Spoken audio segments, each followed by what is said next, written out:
ਸ੍ਰੀ ਅਕਾਲ ਜੀ। ਮੈਂ ਡਾਕਟਰ ਜਸਕਰਨ ਸਿੰਘ ਸੰਧਵਾਂ। ਤੁਸੀਂ ਵੇਖ ਰਹੇ ਹੋ ਨਿਰਭੈ ਸੱਚ ਚੈਨਲ। ਨਮਸਕਾਰ, ਮੈਂ ਸ਼ਿਕੰਦ ਫਰੀਦਕੋਟ ਤੋਂ। ਤੁਸੀਂ ਦੇਖ ਰਹੇ ਹੋ ਨਿਰਭੈ ਸੱਚ। ਅੱਜ ਕੋਟਕਪੂਰਾ ਵਿੱਚ ਸਰਦਾਰ ਕੁਲਤਾਰ ਸਿੰਘ ਸੰਧਵਾਂ ਵਿਧਾਇਕ ਆਮ ਆਦਮੀ ਪਾਰਟੀ ਨੇ ਸ਼ਹਿਰ ਦੇ ਪੱਤਰਕਾਰਾਂ ਨਾਲ ਅਨੋਖੀ ਕਾਨਫਰੰਸ ਸੇਤੀਆ ਹੋਟਲ ਵਿੱਚ ਕੀਤੀ, ਜਿਸ ਵਿੱਚ ਉਹਨਾਂ ਨੇ ਪੱਤਰਕਾਰਾਂ ਦੀ ਬਹੁਤ ਸ਼ਲਾਘਾ ਵੀ ਕੀਤੀ ਤੇ ਕਿਹਾ ਕਿ ਕੋਈ ਵੀ ਰਾਜਨੀਤਿਕ ਲੀਡਰ ਆਪਣੀਆਂ ਗੱਲਾਂ ਸੁਣਾਉਣ ਵਾਸਤੇ ਹੀ ਕਾਨਫਰੰਸ ਕਰਦੇ ਹਨ, ਪਰ ਮੈਂ ਪੱਤਰਕਾਰਾਂ ਕੋਲ ਪੁੱਛਣ ਵਾਸਤੇ ਕਾਨਫਰੰਸ ਕਰ ਰਿਹਾ ਹਾਂ ਕਿ ਅਸੀਂ ਕਿਹੜਾ ਮੁੱਦਾ ਛੱਡਿਆ ਜਿਹੜਾ ਅਸੀਂ ਸਰਕਾਰ ਦੇ ਸਾਹਮਣੇ ਨਹੀਂ ਰੱਖਿਆ। ਪੱਤਰਕਾਰਾਂ ਨਾਲ ਕਾਫੀ ਸਵਾਲ ਜਵਾਬ ਵੀ ਹੋਏ। ਇਸ ਸਮੇਂ ਆਮ ਆਦਮੀ ਪਾਰਟੀ ਦੇ ਜ਼ਿਲ੍ਹਾ ਪ੍ਰਧਾਨ ਸੁਖਜੀਤ ਸਿੰਘ, ਜਸਵੀਰ ਸਿੰਘ ਸੰਧਵਾਂ, ਮਨਪ੍ਰੀਤ ਸਿੰਘ ਧਾਲੀਵਾਲ, ਜਸਵੀਰ ਸਿੰਘ ਜੱਸਾ, ਜੱਗਾ ਖਾਰਾ ਹਾਜ਼ਰ ਸਨ। ਆਓ ਤੁਹਾਨੂੰ ਰੂਬਰੂ ਕਰਵਾ ਰਹੇ ਹਾਂ ਆਮ ਆਦਮੀ ਪਾਰਟੀ ਦੇ ਵਿਧਾਇਕ ਕੁਲਤਾਰ ਸਿੰਘ ਸੰਧਵਾਂ ਜੀ ਦੇ ਨਾਲ। ਜਿਹੜਾ ਤੁਹਾਡੇ ਲਈ ਮੇਰੇ ਮਨ ਦੇ ਵਿੱਚ ਸ਼ਬਦ ਹੈ ਕਿ ਲੋਕਤੰਤਰ ਦੇ ਚੌਥੇ ਸਤੰਭ ਦੇ ਤੁਸੀਂ ਉਹਦੀਆਂ ਜੜ੍ਹਾਂ ਹੋ, ਔਰ ਕੋਟਕਪੂਰਾ, ਫਰੀਦਕੋਟ, ਜੈਤੋ, ਮਤਲਬ ਆਪਣੇ ਸਾਰੇ ਜ਼ਿਲ੍ਹਾ ਫਰੀਦਕੋਟ ਦੇ ਵਿੱਚ ਜਿਸ ਤਰ੍ਹਾਂ ਤੁਸੀਂ ਸਾਰੇ ਮੁੱਦੇ ਚੱਕਦੇ ਆਏ ਹੋ, ਉਹਦੇ ਕਰਕੇ ਇਕੱਲਾ ਮੇਰੇ ਮਨ ਦੇ ਵਿੱਚ ਨਹੀਂ, ਤੁਹਾਡੇ ਲਈ ਆਪਣੇ ਸਾਰੇ ਇਸ ਮਾਲਵੇ ਦੇ ਵਿੱਚ ਹੀ ਫਰੀਦਕੋਟ ਦੀ ਪ੍ਰੈਸ ਦਾ ਬਹੁਤ ਜ਼ਿਆਦਾ ਮਾਣ ਸਤਿਕਾਰ ਹੈ। ਸੋ ਆਪ ਸਭ ਮੇਰੇ ਨਿੱਕੇ ਜਿਹੇ ਸੱਦੇ 'ਤੇ ਆਪਦੇ ਬੇਸ਼ਕੀਮਤੀ ਸਮੇਂ ਦੇ ਵਿੱਚੋਂ ਸਮਾਂ ਕੱਢ ਕੇ ਇੱਥੇ ਆਏ ਹੋ, ਤੁਹਾਡਾ ਬਹੁਤ ਬਹੁਤ ਧੰਨਵਾਦ। ਦੂਜੀ ਗੱਲ,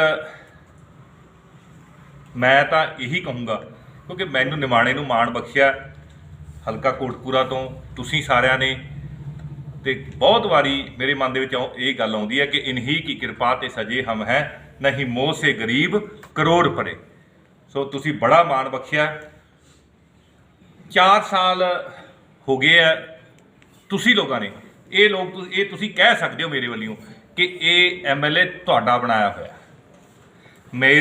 ਮੈਂ ਆਪਦੇ ਬਲ 'ਤੇ ਨਹੀਂ ਬਣਿਆ, ਤੁਸੀਂ ਲੋਕਾਂ ਨੇ, ਕੋਟਕਪੂਰੇ ਦੇ ਹਲਕੇ ਦੇ ਲੋਕਾਂ ਨੇ, ਆਪਣੇ ਸਾਰੇ ਫਰੀਦਕੋਟ ਜ਼ਿਲ੍ਹੇ ਦੇ ਲੋਕਾਂ ਨੇ, ਖਾਸ ਕਰਕੇ ਜਿਹਦੇ 'ਚ ਪ੍ਰੈਸ ਦਾ ਬਹੁਤ ਵੱਡਾ ਯੋਗਦਾਨ ਸੀ, ਮੈਨੂੰ ਤੁਸੀਂ ਪੰਜਾਬ ਦੀ ਵਿਧਾਨ ਸਭਾ ਦੇ ਵਿੱਚ ਆਪਣੀ ਨੁਮਾਇੰਦਗੀ ਕਰਨ ਲਈ ਭੇਜਿਆ। ਨੁਮਾਇੰਦਗੀ ਕਰਦਿਆਂ ਅੱਜ ਤੱਕ ਦੀ ਹਿਸਟਰੀ ਦੇ ਵਿੱਚ ਕਿਸੇ ਵੀ MLA ਵੱਲੋਂ, ਕਿਸੇ ਵੀ ਪਾਰਟੀ ਦੇ ਵੱਲੋਂ ਜਿੰਨੇ ਸਵਾਲ ਤੁਹਾਡੇ ਇਸ ਖਾਦਮ ਵੱਲੋਂ ਵਿਧਾਨ ਸਭਾ ਦੇ ਵਿੱਚ ਲਾਏ ਗਏ, ਉਹ 1 ਨੰਬਰ 'ਤੇ ਅੱਜ ਤਾਈਂ ਕਦੇ ਵੀ 70 ਸਾਲ ਦੇ ਇਤਿਹਾਸ ਦੇ ਵਿੱਚ ਕਿਸੇ ਵੀ MLA ਨੇ 250 ਸਵਾਲ ਨਹੀਂ ਲਾਇਆ। ਔਰ ਉਹ ਸਵਾਲ ਆਪਣੀ ਰੋਜ਼ਮर्रा ਦੀ ਜ਼ਿੰਦਗੀ ਦੇ ਨਾਲ ਸੰਬੰਧਿਤ ਸੀ, ਭਾਵੇਂ ਉਹ ਅਵਾਰਾ ਪਸ਼ੂਆਂ ਦੀ ਗੱਲ ਹੋਵੇ, ਭਾਵੇਂ ਮਹਿੰਗੀ ਬਿਜਲੀ ਦੀ ਗੱਲ ਹੋਵੇ, ਭਾਵੇਂ ਆਪਾਂ ਨੂੰ ਸੀਵਰੇਜ ਵਿੱਚ ਰਲਿਆ ਜਿਹੜਾ ਪਾਣੀ ਮਿਲਦਾ ਉਹਦੀ ਗੱਲ ਹੋਵੇ, ਸਾਨੂੰ ਜਿਹੜਾ 14 ਸਾਲ ਤੋਂ ਸਾਡੇ ਹੀਰੇ ਵਰਗੇ ਬੱਚਿਆਂ ਨੂੰ ਜਿਹੜਾ ਗਲੀਆਂ ਦੇ ਵਿੱਚ ਰੋਲਿਆ ਗਿਆ, ਚਿੱਕੜ ਦੇ ਵਿੱਚ ਰੋਲਿਆ ਗਿਆ, ਭਾਵੇਂ ਉਹਦੀ ਗੱਲ ਹੋਵੇ, ਸਾਡੇ ਫਰੀਦਕੋਟ ਮੈਡੀਕਲ ਕਾਲਜ ਦੇ ਵਿੱਚ ਕੈਂਸਰ ਪੇਸ਼ੈਂਟਸ ਦੀ ਗੱਲ ਹੋਵੇ, ਉਹਨਾਂ ਦੇ ਇਲਾਜ ਦੀ ਗੱਲ ਹੋਵੇ, ਸਾਡਾ ਸਿਵਲ ਹਸਪਤਾਲ ਦੇ ਵਿੱਚ ਹੁੰਦੀ ਲੁੱਟ ਦੀ ਭਾਵੇਂ ਗੱਲ ਹੋਵੇ, ਸਾਡੇ ਕੋਟਕਪੂਰੇ ਸਿਵਲ ਹਸਪਤਾਲ ਦੇ ਵਿੱਚ ਜਿਹੜੀ ਅਲਟਰਾਸਾਊਂਡ ਦੀ ਮਸ਼ੀਨ ਆਈ ਪਈ ਆ ਉਹਦੀ ਵਰਤੋਂ ਨਹੀਂ ਹੋ ਰਹੀ, ਭਾਵੇਂ ਉਹਦੀ ਗੱਲ ਹੋਵੇ, ਕੋਟਕਪੂਰਾ ਸਿਵਲ ਹਸਪਤਾਲ ਨੂੰ ਬਣਾਉਣ ਦੇ ਵਿੱਚ ਜਿਹੜਾ ਹੋਇਆ ਭ੍ਰਿਸ਼ਟਾਚਾਰ ਆ, ਭਾਵੇਂ ਉਹਦੀ ਗੱਲ ਹੋਵੇ, ਸਾਡੇ ਮੁਲਾਜ਼ਮਾਂ ਦੀਆਂ ਜਿਹੜੇ ਮਤਲਬ ਏਰੀਆ ਨਹੀਂ ਦਿੱਤਾ ਜਾ ਰਿਹਾ, ਭਾਵੇਂ ਉਹਦੀ ਗੱਲ ਹੋਵੇ, ਭਾਵੇਂ ਜਿਹੜੇ ਸਾਡੇ ਨੌਜਵਾਨ ਆ ਜਿਨ੍ਹਾਂ ਨੂੰ ਨੌਕਰੀ ਦੀ ਥਾਂ 'ਤੇ ਘਰ ਨੌਕਰੀ ਦੀ ਥਾਂ 'ਤੇ ਪੰਜਾਬ ਸਰਕਾਰ ਨੇ ਦਿੱਤਾ ਕਿ ਡੰਡੇ ਮਾਰੇ, ਜੇਲ੍ਹਾਂ ਦਿੱਤੀਆਂ, ਭਾਵੇਂ ਉਹਦੀ ਗੱਲ ਹੋਵੇ, ਸਾਡੇ ਦੁਕਾਨਦਾਰਾਂ ਨੂੰ ਜਿਸ ਤਰ੍ਹਾਂ ਨਪੀੜਿਆ ਜਾ ਰਿਹਾ, ਮਹਿੰਗੀ ਬਿਜਲੀ ਦੇ ਕੇ ਨਪੀੜਿਆ ਜਾ ਰਿਹਾ, ਵੱਖ-ਵੱਖ ਤਰ੍ਹਾਂ ਦੇ ਰੇਡਾਂ ਕਰਕੇ, ਭਾਵੇਂ ਉਹਦੀ ਗੱਲ ਹੋਵੇ, ਸਾਡੇ ਗਰੀਬ ਬੱਚਿਆਂ ਦੀ, ਭਾਵੇਂ SC ਜਿਹੜੇ ਬੱਚੇ ਆ ਉਹਨਾਂ ਦੀ ਸਕਾਲਰਸ਼ਿਪ ਦੀ ਗੱਲ ਹੋਵੇ, ਭਾਵੇਂ ਮਤਲਬ ਪੁਲਿਸ ਦੀ ਜਿਹੜੀ ਧੱਕਾਸ਼ਾਹੀ ਦੀ ਗੱਲ ਹੋਵੇ, ਸਾਡੇ ਭਾਵੇਂ ਵਾਤਾਵਰਨ ਜਿਹੜਾ ਸਾਨੂੰ ਕੈਂਸਰ ਦੇ ਰੂਪੀ ਪਾਣੀ ਮਿਲ ਰਿਹਾ, ਸਾਨੂੰ ਜਿਹੜਾ ਪਾਣੀ ਦੇ ਵਿੱਚ ਸਾਡਾ ਵਾਤਾਵਰਨ ਗੰਧਲਾ ਕਰਕੇ ਸਾਨੂੰ, ਭਾਵੇਂ ਉਹਦੀ ਗੱਲ ਹੋਵੇ, ਕਾਰਪੋਰੇਟਾਂ ਵੱਲੋਂ ਮਹਿੰਗੀ ਬਿਜਲੀ ਦੇਣ ਦੀ ਗੱਲ ਹੋਵੇ, ਬਾਦਲ ਕਿਆਂ ਵੱਲੋਂ ਚਿੱਟਾ ਵੰਡਣ ਦੀ ਗੱਲ ਹੋਵੇ, ਸਾਰੇ ਕੁਐਸਚਨ ਤੁਹਾਡੇ ਇਸ MLA ਨੇ ਤੁਹਾਡੀ ਕਿਰਪਾ ਕਰਕੇ ਮੈਂ ਉੱਥੇ ਲਾਏ। ਬਹੁਤਿਆਂ ਦਾ ਜਵਾਬ ਮਿਲ ਗਿਆ, ਬਹੁਤਿਆਂ ਦਾ ਨਹੀਂ ਮਿਲਿਆ, ਬਹੁਤਿਆਂ ਦਾ ਗੋਲ-ਮੋਲ ਮਿਲਿਆ। ਇਹਦੀ ਜ਼ਿੰਮੇਵਾਰੀ ਸਪੀਕਰ ਸਾਹਿਬ 'ਤੇ ਹੈ, ਇਹਦੀ ਜ਼ਿੰਮੇਵਾਰੀ ਪੰਜਾਬ ਦੀ ਵਿਧਾਨ ਸਭਾ ਦੀ ਜਿਹੜੀ ਫੰਕਸ਼ਨ ਹੁੰਦੀ ਹੈ ਉਹਦੇ 'ਤੇ ਹੈ। ਅੱਜ ਮੈਂ ਤੁਹਾਨੂੰ ਇੱਥੇ ਇਸ ਲਈ ਬੁਲਾਇਆ ਕਿ ਆਮ ਤੌਰ ਤੇ ਜਿਹੜੇ ਪੋਲੀਟੀਸ਼ੀਅਨ ਹੈ, ਜਿਹੜੇ ਆਪਣੇ ਲੋਕ ਨੁਮਾਇੰਦੇ ਆ, ਉਹ ਮੀਡੀਆ ਨੂੰ ਆਪਦੀ ਗੱਲ ਕਹਿਣ ਵਾਸਤੇ ਮਨ ਕੀ ਬਾਤ ਕਰਨ ਵਾਸਤੇ ਬੁਲਾਉਂਦੇ ਆ। ਪਰ ਮੈਂ ਤੁਹਾਡੀ ਗੱਲ ਸੁਣਨ ਵਾਸਤੇ ਅੱਜ ਇੱਥੇ ਬੁਲਾਇਆ। ਸਮਾਂ ਭਾਵੇਂ ਥੋੜਾ ਲੱਗ ਜੂਗਾ ਤੁਹਾਡਾ, ਪਰ ਤੁਸੀਂ ਜ਼ਰੂਰ ਜਿਹੜੀਆਂ ਮੇਰੇ ਕੋਲ ਕੋਈ ਕਮੀਆਂ ਰਹਿ ਗਈਆਂ ਮੈਨੂੰ ਦੱਸੋ, ਤਾਂ ਮੈਂ ਦੂਰ ਕਰਨਾ ਚਾਹੁੰਦਾ। ਮੇਰੀ ਫੰਕਸ਼ਨਿੰਗ ਦੇ ਵਿੱਚ ਕਮੀਆਂ ਰਹਿ ਗਈਆਂ ਲੋਕਾਂ ਦੀ, ਕਿਉਂਕਿ ਬਤੌਰ MLA ਜਿਹੜੇ ਪਾਸਿਓਂ ਤੁਹਾਨੂੰ ਇਹ ਲੱਗਦਾ ਵੀ ਕੁਲਤਾਰ ਸਿੰਘ ਸੰਧਵਾ ਨੇ ਆਪਦਾ ਫਰਜ਼ ਪੂਰਾ ਨਹੀਂ ਕੀਤਾ, ਉਹ ਕਿਰਪਾ ਕਰਕੇ ਮੈਨੂੰ ਦੱਸਿਆ ਜਾਵੇ ਤਾਂ ਕਿ ਮੈਂ ਉਹਨੂੰ ਠੀਕ ਕਰਾਂ। ਮੈਂ ਕੋਈ ਕਸਰ ਨਹੀਂ ਛੱਡੀ ਬਤੌਰ MLA ਆਪਣੇ ਮੁੱਦੇ ਚੱਕਣ ਦੀ। ਮਤਲਬ ਪਰਚੇ ਤੱਕ ਦਰਜ, ਚਲੋ ਉਹ ਤਾਂ ਹੋਣੇ ਆ ਜੀ, ਆਪਾਂ ਡਰਨਾ ਥੋੜੀ ਹੈ। ਲੇਕਿਨ ਕਿਤੇ ਜਿਹੜੇ ਸਾਡੇ ਕੁਝ ਸਾਥੀ ਆ, ਉਹਨਾਂ ਨੂੰ ਇਹ ਲੱਗਦਾ ਹੁੰਦਾ ਵੀ ਅਸੀਂ ਤਾਂ MLA ਬਣਾਉਣਾ ਸੀ ਤੇ ਹੁਣ ਸਾਡੀ ਗਲੀ ਕਿਉਂ ਨਹੀਂ ਬਣੀ। ਲੇਕਿਨ ਗਲੀ ਤਾਂ ਸਰਕਾਰ ਨੇ ਬਣਾਉਣੀ ਹੈ ਨਾ ਜੀ। ਆਪੋਜੀਸ਼ਨ ਦਾ ਕੰਮ ਤਾਂ ਉਹ ਮਤਲਬ ਰੌਲਾ ਪਾਉਣਾ ਹੁੰਦਾ, ਮੁੱਦੇ ਨੂੰ ਚੱਕਣਾ ਹੁੰਦਾ, ਉਹਨੂੰ ਆਪਾਂ ਬਾਕਾਇਦਾ ਤੁਹਾਡੇ ਆਸ਼ੀਰਵਾਦ ਦੇ ਨਾਲ ਹੁਣ ਤੱਕ ਚੱਕਦੇ ਨੇ। ਲੇਕਿਨ ਜਿੱਥੇ ਕਿਤੇ ਫਿਰ ਵੀ ਕੋਈ ਕਮੀ ਰਹੀ ਹੈ ਆਪਣੇ ਸ਼ਹਿਰ ਦੇ ਮੁਤਲਕ, ਆਪਣੇ ਇਲਾਕੇ ਦੇ ਮੁਤਲਕ, ਪੰਜਾਬ ਦੇ ਮੁਤਲਕ, ਕਿਰਪਾ ਕਰਕੇ ਮੈਨੂੰ ਦੱਸੋ। ਇਹ ਤੁਹਾਨੂੰ ਤਕਲੀਫ ਹੈ, ਇਹ ਕਿਰਪਾ ਕਰਕੇ ਦੱਸੋ। ਮੈਂ ਇਸ ਲਈ ਤੁਹਾਨੂੰ ਇੱਥੇ ਬੁਲਾਇਆ, ਕੋਈ ਮੈਂ ਆਪਦੀ ਗੱਲ ਕਹਿਣ ਲਈ ਨਹੀਂ ਬੁਲਾਇਆ, ਕਿਉਂਕਿ ਮੇਰੀ ਇਹ ਗੱਲ ਤਾਂ ਤੁਸੀਂ ਕਦੇ ਮਿਸ ਕੀਤੀ ਨਹੀਂ। ਉਹ ਮੇਰਾ ਈਮੇਲ ਵੀ ਚਲਾ ਜਾਂਦਾ, ਤੁਸੀਂ ਲਾਉਂਦੇ ਹੋ। ਔਰ ਮੈਂ ਇੰਨਾ ਖੁਸ਼ਕਿਸਮਤ ਹਾਂ ਸਾਡੀ ਕੋਟਕਪੂਰੇ ਦੀ, ਫਰੀਦਕੋਟ ਦੀ ਪ੍ਰੈਸ ਤੋਂ, ਜੈਤੋ ਦੀ ਪ੍ਰੈਸ ਤੋਂ, ਕਿ ਮੇਰੇ ਭਰਾ ਮੈਥੋਂ ਫੋਨ ਕਰਕੇ ਪੁੱਛਦੇ ਆ ਵੀ ਯਾਰ ਇਹ ਤੇ ਆਪਣਾ ਮਿਸ ਹੋ ਗਿਆ, ਤੁਸੀਂ ਆਹ ਭੇਜੋ। ਸੋ ਮੈਂ ਬਹੁਤ ਖੁਸ਼ਕਿਸਮਤ ਹਾਂ। ਸੱਚੇ ਪਾਤਸ਼ਾਹ ਇਸੇ ਤਰ੍ਹਾਂ ਹੀ ਤੁਹਾਡਾ ਆਸ਼ੀਰਵਾਦ ਮੇਰੇ ਸਿਰ ਤੇ ਬਣਾਏ ਰੱਖੇ। ਤੁਸੀਂ ਤੰਦਰੁਸਤ ਰਹੋ। ਹੁਣ ਇੱਕ ਕਰਕੇ ਕਿਰਪਾ ਕਰਕੇ, ਭਾਵੇਂ 1-1 ਮਿੰਟ ਲਓ ਜਾਂ 2-2 ਮਿੰਟ ਲਓ, ਸਮਾਂ ਤੁਹਾਡਾ। ਇਹ ਥੋੜੀ ਕਾਰਗੁਜ਼ਾਰੀ ਬੜੀ ਨਿਰਾਸ਼ਾਜਨਕ ਰਹੀ ਹੈ ਸਥਾਨਕ ਸਰਕਾਰਾਂ 'ਚ ਚੋਣਾਂ 'ਚ। ਦੇਖੋ ਜੀ, ਅਸੀਂ ਤਾਂ ਆਪਦਾ ਕੰਮ ਕੀਤਾ। ਅਸੀਂ ਲੋਕਾਂ ਨੂੰ ਦੱਸਿਆ ਵੀ ਪਿਛਲੇ ਜਿਹੜੇ 14 ਸਾਲਾਂ ਤੋਂ ਸਾਡੇ ਬੱਚਿਆਂ ਨੂੰ ਰੋਲਿਆ ਗਿਆ। ਚਿੱਟੇ ਦਾ ਕੰਮ ਉੱਥੇ ਰਿਹਾ, ਪੈਨਸ਼ਨਾਂ ਇਹਨਾਂ ਨੇ ਲਾਰਾ ਲਾ ਕੇ 2500 ਦਾ ਨਹੀਂ ਦਿੱਤੀਆਂ। ਗਲੀਆਂ ਸਾਡੀਆਂ ਦਾ ਬੁਰਾ ਹਾਲ ਹੈ, ਪਾਣੀ ਨਹੀਂ ਪਿਆ ਸਕੇ ਇਹ ਸਾਫ਼ ਸਾਨੂੰ, ਬਿਜਲੀ ਸਾਨੂੰ ਮਹਿੰਗੀ ਦੇ ਰਹੇ ਆ। ਫਿਰ ਵੀ ਅਸੀਂ 0 ਤੋਂ 60 ਤੇ ਆ ਗਏ ਹਾਂ ਜੀ। ਇਹ ਤਾਂ ਵੇਖਣ ਦੀ ਗੱਲ ਹੈ, ਨਿਰਾਸ਼ਾਜਨਕ ਨਹੀਂ। ਹਾਂ, ਸੋ ਮੈਂ ਕੋਟਕਪੂਰੇ 'ਚੋਂ ਜਿਹੜਾ ਮੈਂ ਆਪਦੀ ਗੱਲ ਪਹੁੰਚਾਉਣ 'ਚ ਕਾਮਯਾਬ ਹੈ ਜੀ। ਹੁਣ ਇਹ ਤਾਂ ਸਾਡੇ ਲੋਕਾਂ 'ਤੇ ਹੈ। ਜਦੋਂ ਉਹਨਾਂ ਨੂੰ ਲੱਗਦਾ ਸੀ ਵੀ ਸ਼ਾਇਦ ਕਾਂਗਰਸ ਇਸ 6 ਮਹੀਨਿਆਂ 'ਚ ਵੀ ਕੰਮ ਕਰਦੇ, ਜੇ ਕਰਦੇ ਤਾਂ ਚੰਗੀ ਗੱਲ ਹੈ, ਮੈਂ ਨਾਲ ਹਾਂ ਜੀ ਉਹਨਾਂ ਦੀ। ਇੱਕ ਮੁੱਦਾ ਸੀਗਾ ਜੀ, ਜਦੋਂ ਤੁਸੀਂ ਬਾਬਾ ਜੀਵਨ ਸਿੰਘ ਨਗਰ ਤੇ ਪ੍ਰੇਮ ਨਗਰ ਦੇ ਵਿੱਚ ਤੁਸੀਂ ਧਰਨਾ ਲਾਇਆ ਸੀ ਪਾਣੀ ਦੇ ਸੰਬੰਧ ਦੇ ਵਿੱਚ। ਹਾਂਜੀ, ਤੁਸੀਂ ਕਿਹਾ ਸੀ ਉਹ ਗਲੀਆਂ ਵੀ 2 ਜਾਂ 3 ਮਹੀਨਿਆਂ ਦੇ ਵਿੱਚ ਉਹ ਅਸੀਂ ਮੁੱਦਾ ਚੱਕਾਂਗੇ, ਬਣਾਵਾਂਗੇ। ਉਹ ਕੰਮ ਉੱਥੇ ਹੀ ਖੜਾ ਹੈ ਜੀ। ਪਾਣੀ ਵੀ ਛੱਪੜ ਦਾ ਉਵੇਂ ਜੀ, ਉੱਥੇ ਟਰਾਲੀਆਂ ਵੀ ਉਵੇਂ ਗੰਦ ਦੀਆਂ ਲਾਈਆਂ ਜਾਂਦੀਆਂ ਜੀ। ਦੇਖੋ ਜੀ, ਆਪੋਜੀਸ਼ਨ ਦਾ ਜਿਹੜਾ MLA ਹੁੰਦਾ ਹੈ, ਉਹਦਾ ਕੰਮ ਹੁੰਦਾ ਮੁੱਦੇ ਸਰਕਾਰ ਦੇ ਸਾਹਮਣੇ ਲਿਆਉਣਾ। ਇਸ ਮੁੱਦੇ ਦਾ ਹੱਲ ਕਰਨਾ ਹੈ ਕਾਂਗਰਸ ਦੀ ਸਰਕਾਰ ਨੇ। ਤੁਸੀਂ ਉਦੋਂ ਵਾਅਦਾ ਕਰਕੇ ਗਏ ਜਦੋਂ ਤੁਸੀਂ ਯਾਨੀ ਜੈ ਸਿੰਘ ਮਾਰਕੀਟ ਦੇ ਵਿੱਚ ਧਰਨਾ ਲਾਇਆ ਸੀ, ਜਦੋਂ ਤੁਸੀਂ ਗਰਮੀ ਦੇ ਵਿੱਚ ਧੁੱਪੇ ਪੈ ਰਹੇ ਸੀ 2-3 ਘੰਟੇ, ਉਦੋਂ ਮੈਨੂੰ ਆਪਣੇ ਜਿਹੜਾ ਡਿਪਟੀ ਕਮਿਸ਼ਨਰ ਸੀ ਉਹਨਾਂ ਨੇ ਵਾਅਦਾ ਕੀਤਾ ਸੀ ਇਹ ਮੈਂ ਕਰਾ ਦੂੰਗਾ, ਤੇ ਉਹ ਭਲਿਆ ਮਾਨਸਾ ਨੇ DC ਬਦਲਦਾ ਜੀ। ਹੁਣ ਹੁਣ ਫਿਰ ਗਰਮੀ ਆ ਗਈ, ਉੱਥੇ ਫਿਰ ਉਹੀ ਹਾਲ ਹੈ, ਗੰਦ ਆ ਉੱਥੇ, ਉਹੀ ਪਾਣੀ ਹੈ ਜੀ, ਉਹੀ ਹੁਣ ਮੱਛਰ ਦਾ ਹੋਏ ਨੇ, ਉੱਥੇ ਉਹੀ ਬਿਮਾਰੀ ਦਾ ਘਰ। ਸੋ ਫਿਰ ਹੁਣ ਪੰਜਾਬ ਦੇ ਲੋਕਾਂ ਨੂੰ ਇਹ ਚਾਹੀਦਾ ਨਾ, ਗੁਰੂ ਮਿਹਰ ਕਰੇ ਕਿ ਸਰਕਾਰ ਬਦਲ ਦਈਏ। ਜਿਹੜਾ ਇੱਕ ਹਰੀਨੋ ਤੋਂ ਬਾਹਮਣ ਵਾਲਾ ਰੋਡ ਸੀ ਜੀ, ਉਹ ਪਿਛਲੇ ਮੇਰੇ ਖਿਆਲ 15 ਸਾਲਾਂ ਤੋਂ ਬਣੀ ਨਹੀਂ ਸੀ, ਇੰਨਾ ਮਾੜਾ ਹਾਲ ਸੀ। ਮੈਂ ਤੁਹਾਡੀ ਬਖਸ਼ੀ ਹੋਈ ਤਾਕਤ ਵਰਤ ਕੇ ਉਹ ਬਣਵਾਤੀ ਸੀ ਜੀ, ਉਹ ਬਣ ਗਈ ਹੈ, ਨਵੀਂ ਬਣ ਗਈ। ਫਿਰ ਜਿਹੜੀ ਆ ਤੁਹਾਡਾ ਇੱਧਰੋਂ ਜਦੋਂ ਆਪਾਂ ਜੈਤੋ ਰੋਡ ਤੋਂ ਸੈਣੀ ਵਾਲੇ ਕੋਠਿਆਂ ਨੂੰ ਜਾਂਦੇ ਹਾਂ, ਉਹ ਮੇਰੇ ਖਿਆਲ ਪਿਛਲੇ 20-25 ਸਾਲਾਂ ਤੋਂ ਕਿਸੇ ਨੇ ਨਜਾਇਜ਼ ਕਬਜ਼ਾ ਹੀ ਕਰ ਰੱਖਿਆ ਸੀ ਰਾਹ ਦੇ ਉੱਤੇ।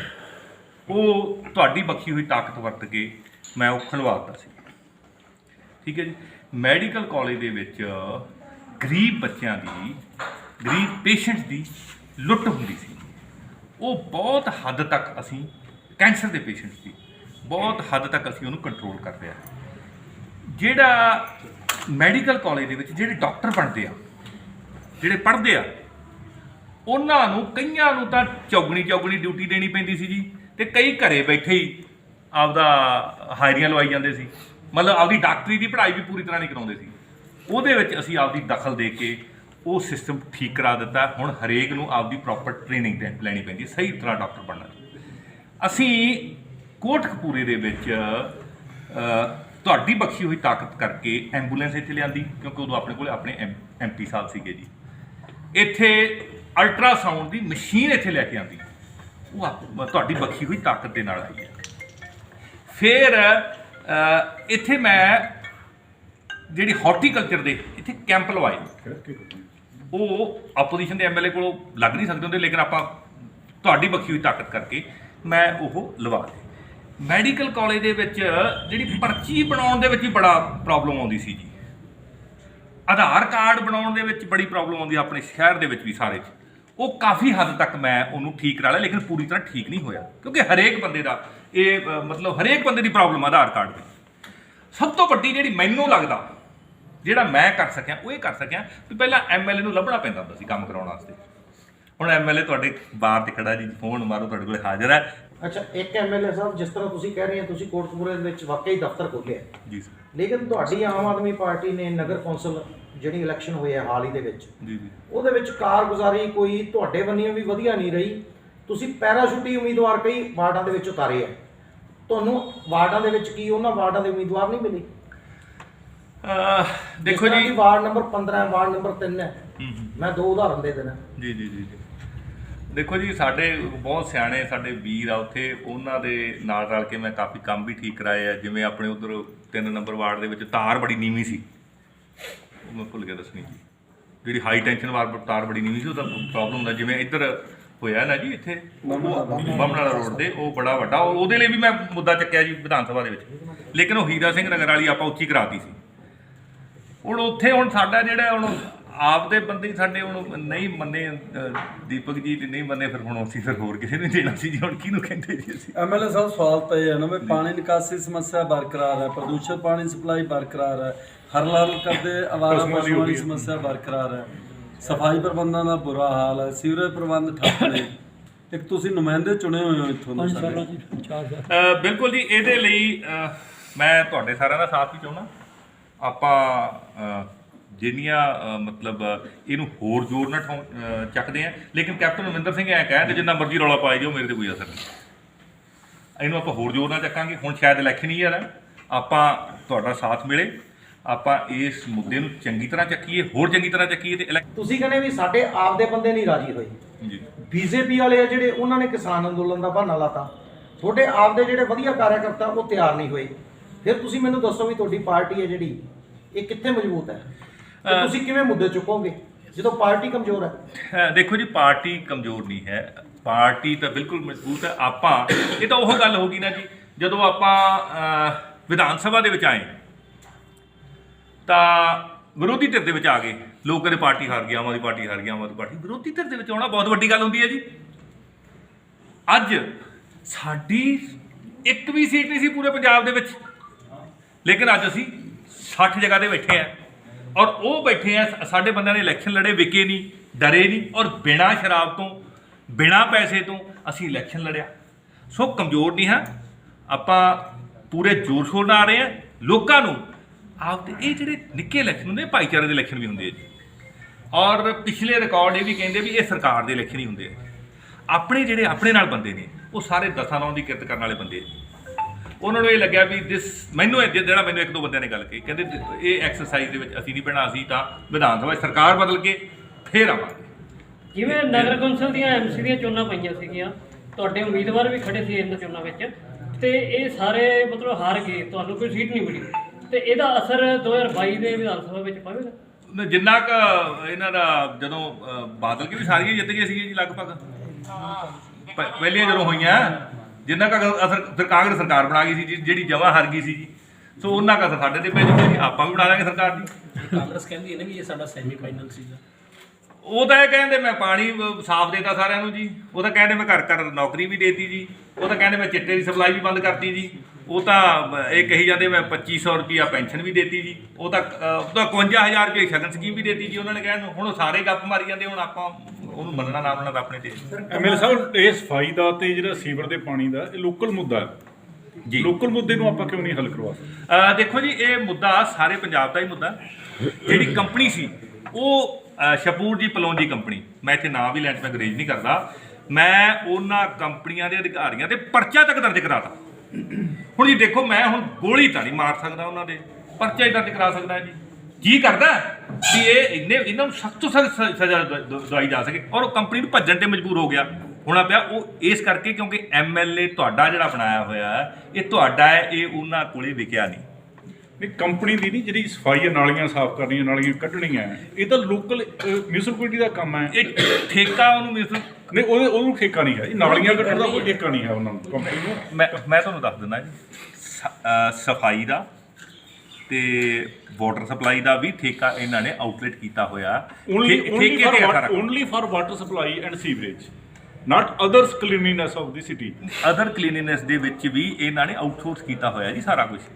ਉਹ ਰੈਗੂਲਰ EMPLOYEES ਤੋਂ ਨਹੀਂ ਕਰਾਇਆ। ਪਹਿਲਾਂ ਕੰਪਨੀ ਸੀ ਜਿਹੜਾ ਘਰਾਂ ਚੋਂ ਇਕੱਠੇ ਕਰਦੀ ਸੀਗੀ, ਸੋਲਿਡ ਵੇਸਟ ਮੈਨੇਜਮੈਂਟ ਸੀ ਜਿਨ੍ਹਾਂ ਨੇ ਜਿਹੜੇ ਅਲੱਗ-ਅਲੱਗ ਕਰਨੇ ਸੀ, ਸੈਗਰੀਗੇਸ਼ਨ ਕਰਨੇ ਕਰੋੜਾਂ ਰੁਪਏ ਲੈ ਕੇ ਕੰਪਨੀ ਦਾ ਵੀ ਪਤਾ ਹੀ ਨਹੀਂ ਲੱਗਿਆ ਵੀ ਉਹ ਕਿੱਧਰ ਚਲੀ ਗਈ। ਕਿ ਉਹ ਇਹ ਵੀ ਸੁਣਨ ਚ ਆਇਆ ਸੀਗਾ ਵੀ ਉਹ ਸੁਖਬੀਰ ਬਾਦਲ ਦੇ ਕਿਸੇ ਰਿਸ਼ਤੇਦਾਰ ਦੀ ਕੰਪਨੀ ਸੀ। ਅੱਜ ਤੱਕ ਉਹਦਾ ਭੇਦ ਨਹੀਂ ਪਤਾ ਲੱਗਾ। ਉਹ ਨੋਟ ਕਰੋ ਜੀ, ਆਪਾਂ ਵਿਧਾਨ ਸਭਾ ਪੁੱਛਦੇ ਹਾਂ। ਚੈਨਲ ਨਿਰਭੈ ਸੱਚ ਨੂੰ YouTube ਤੇ ਸਬਸਕ੍ਰਾਈਬ ਕਰੋ, ਲਾਈਕ ਕਰੋ, ਸ਼ੇਅਰ ਕਰੋ।